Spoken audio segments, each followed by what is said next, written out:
My own blood buried me alive. I have nothing left. I'm writing this from a crossroads.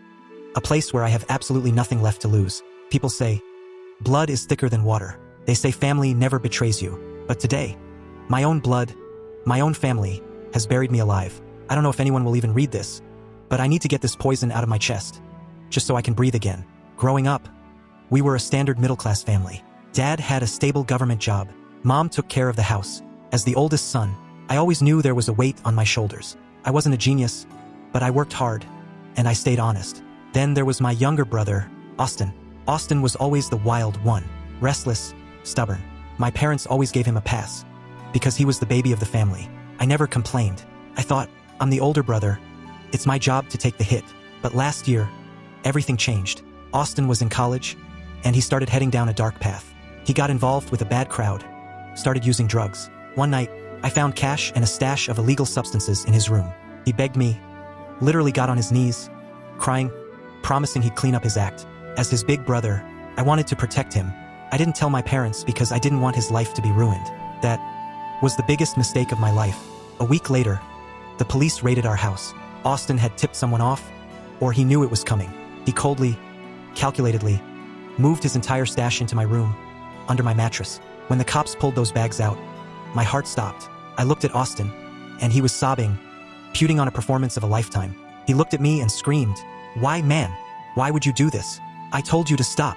My father, a man of strict principles, didn't even ask questions. He slapped me across the face in front of everyone.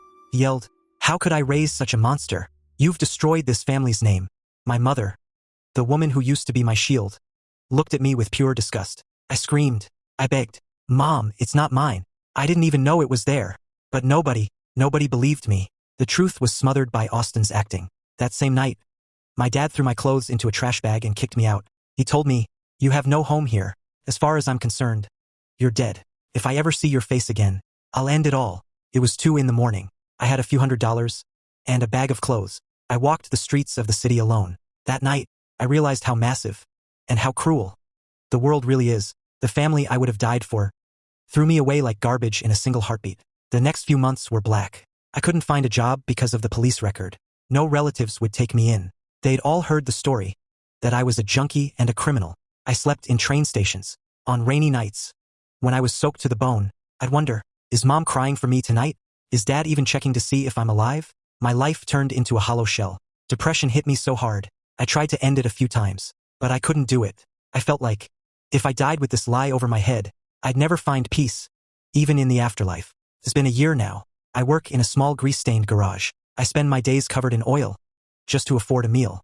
At night, I lie on the floor of the shop, look out the window at the sky, and wonder, does a human life even matter? I hear updates sometimes. Austin is doing great. He's the golden son now.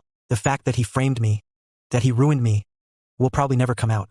My family tells everyone how evil their oldest son was. They find peace in hating me. I've forgotten how to laugh. I don't trust anyone anymore. When I look in the mirror, I don't recognize the guy looking back. I was supposed to be an engineer. I was supposed to take care of them. Now, I'm just the discarded son. To anyone reading this, family is supposed to be your sanctuary. But when your family becomes your enemy, the whole world feels like a prison. A single lie can burn a life to ashes. I don't know what's left for me, but I'm just waiting for the day, wherever we go next, that everyone has to answer for what they've done. The weight of a false accusation is too heavy. Man, you just can't carry it forever.